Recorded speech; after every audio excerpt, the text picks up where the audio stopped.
अब सबसे पहले आतिफ खान और ओन चौधरी की मुलाकात की तरफ आते हैं। मेरा ख्याल है इस्लामाबाद क्लब के अंदर ये मुलाकात हुई थी। इस्लामाबाद क्लब के मुख्तलिफ पोर्शंस हैं, मुख्तलिफ हिस्से हैं। एक मेन हिस्सा है जहां पे जाहिर है उनके डाइनिंग हॉल्स हैं, वहां पे कोई वॉकिंग ट्रैक नहीं है। और लेकिन इनका एक दूसरा एक पोर्शन है जिसको पोलो ग्राउंड कहते हैं। ये पोलो ग्राउंड बैक साइड पे है। अगर आप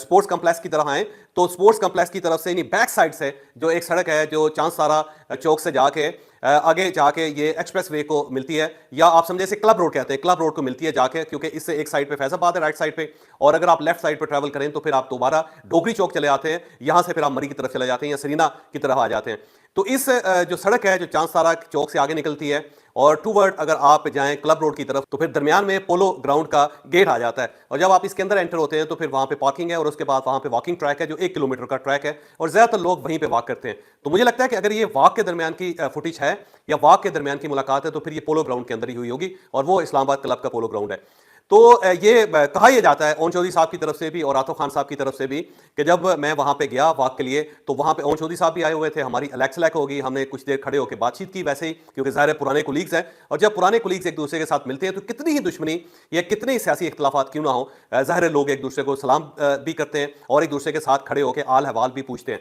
तो मेरा ख्याल ये है कि हाल हवाल उन्होंने पूछा होगा और किसी ने बैक साइड से गुजरते गुजरते दोनों की तस्वीर खींच ली कि ये देखो एक दूसरे के दुश्मन है, लेकिन यहां पे पार्क में खड़े होकर एक दूसरे के कान में सरगोशियां कर रहे हैं। तो वो तस्वीर जो थी वो ज़ाहिर बाद में पाकिस्तान तहरीक इंसाफ तक पहुंच गई, और फिर शाह फरमान साहब जो साबिक गवर्नर भी हैं खैबर पख्तूनख्वा के और इमरान खान साहब के करीबी साथी भी हैं, उन्होंने ये तस्वीर शेयर कर दी। जब वो तस्वीर शेयर की गई तो उसके बाद ये वायरल होनी शुरू हो गई। फिर सियासी कमेटी का इजलास था, सियासी कमेटी के इजलास के अंदर आतिफ खान साहब से लोगों ने पूछना शुरू कर दिया कि जनाब ये आप ओन चौधरी साहब से किस कैपेसिटी में मिले हैं, क्योंकि ओन चौधरी जो है वो बुशरा बीबी और इमरान खान साहब का जो इद्दत के निकाह का केस था उसके अंदर मेन गवाह था, और ये सारी स्टोरी लॉन्च ही उन्होंने की थी कि इद्दत में बुशरा बीबी ने इमरान खान साहब के साथ मुलाकात कर ली थी, और वो सारी डिटेल जो निकाह की थी और उसका हक महर और बाकी सब चीजें वो ओन चौधरी ने मीडिया को बताई थी, उन्हीं से ये चीजें निकली थी और उन्हीं से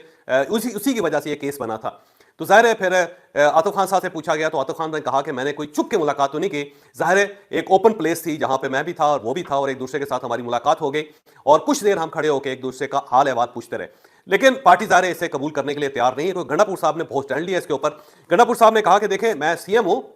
और सीएम की हैसियत से जब मैं दूसरे लोगों से मिलता था जिसमें ज़ाहिर एस्टैब्लिशमेंट की बात कर रहे हैं वो, तो मेरे ऊपर एतराज़ किया जाता था कि इमरान खान साहब के सिपाही होके, इमरान खान साहब का सीएम होके ये एस्टैब्लिशमेंट के साथ क्यों मुलाकात करता है, तो इस पर बहुत ज़्यादा एतराज़ किया जाता था। लेकिन आज जब आप दुश्मन नंबर 1 जो इमरान खान साहब का और बुशरा बीबी का दुश्मन नंबर 1 है, जब आप चल के उसके पास चले जाते हैं या उसके पास खड़े हो जाते हैं या फिर उसकी बातें सुनना शुरू कर देते हैं या फिर उसको बातें बताना शुरू कर देते हैं, तो क्या ये गद्दारी नहीं पार्टी के साथ? तो आतिफ खान साहब से पूछना चाहिए कि उन्होंने इतना बड़ा और बुरा कदम क्यों उठाया। तो इसमें ज़ाहिर आतिफ खान साहब भी गले पड़ गए उनके, बल्कि उन्होंने शाह फरमान साहब की ठीक ठाक बेइज्जती कर दी कि तुम होते कौन हो मेरी तस्वीर इस तरह लॉन्च करने वाले, और तुमने एक गलत परसेप्शन क्रिएट करने की कोशिश की है। तो आतिफ खान की ज़ाहिर शाह फरमान के साथ भी टेम्पटास हो गई, लड़ाई हो गई, और उसके साथ साथ गंडापुर साहब के साथ भी उनकी तल्ख कलामी होगी। तो पार्टी के अंदर इस वक्त ठीक ठाक किस्म का फसाद फैला हुआ है। लेकिन अब यहां पर एक सवाल ये पैदा होता है, वो सवाल ये पैदा होता है कि आप कितने ही बड़े दुश्मन क्यों ना हो, देखिए जब आप एक दूसरे के शनासा हैं तो ज़ाहिर है आप एक दूसरे को रोक के देखेंगे भी, और आई कांटेक्ट भी होगा आपका एक दूसरे के साथ, और आप फिर एक दूसरे के साथ सलाम भी लेंगे।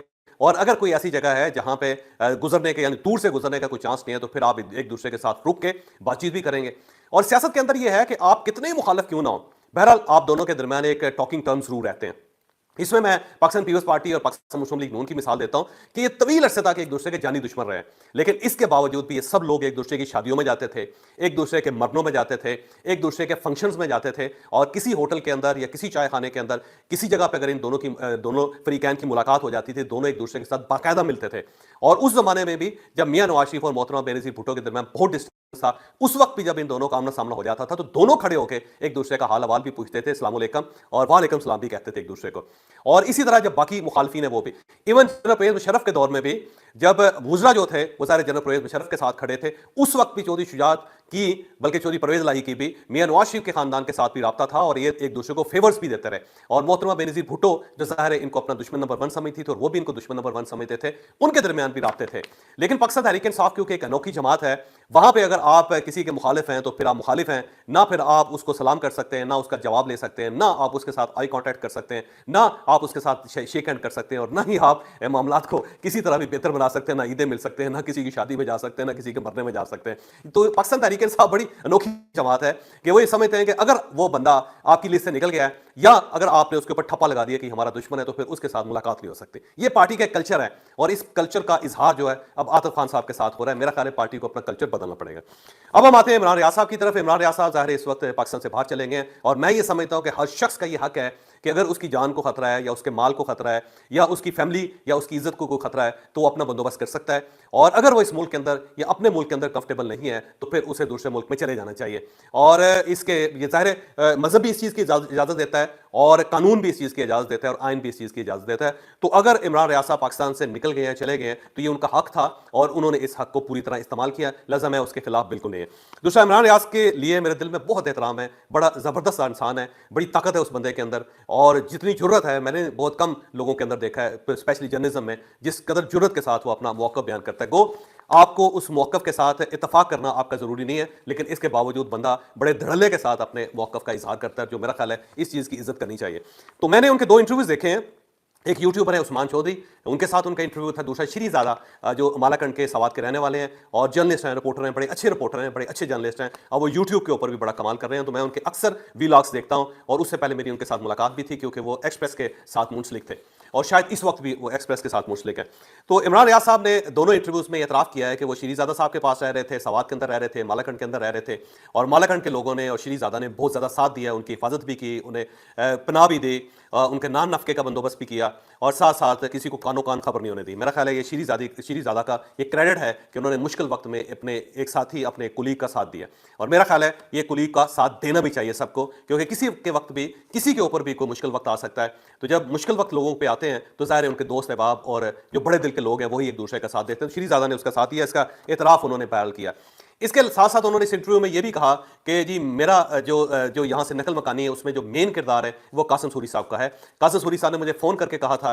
कि आपकी जान पाकिस्तान के अंदर अब महफूज नहीं है, अगर आप अरशद शरीफ नहीं बनना चाहते तो फौरी तौर पर आपको यहाँ से निकलना पड़ेगा। तो इमरान रियाज साहब ने यह बताया कि उनके निकलने का बंदोबस्त जो था वो कासिम सूरी साहब ने किया था, क्योंकि कासिम सूरी साहब बड़ी हिफाजत के साथ बड़े तरीके से पाकिस्तान से एक खास वक्त में स्लिप हो गए थे, निकल गए थे। तो उन्होंने ज़ाहिर सारा बंदोबस्त किया क्योंकि उनको पता है कि पाकिस्तान से निकलने के रास्ते कौन कौन से और बलूचिस्तान के अंदर जो लोग हैं वो इन रास्तों से वाकिफ हैं कि किसी ने अगर पाकिस्तान से निकलना हो तो उसका क्या तरीकाकार हो सकता है। गो सिर्फ कासिम सूरी साहब वाहिद आदमी नहीं है, इससे पहले बहुत सारे लोग हैं जो हाई प्रोफाइल लोग थे और वो पाकिस्तान से बड़े तरीके से निकले और उस वक्त निकले जब सुप्रीम कोर्ट ऑफ पाकिस्तान के उनके खिलाफ अहकामात थे या पूरी एजेंसियां या पूरा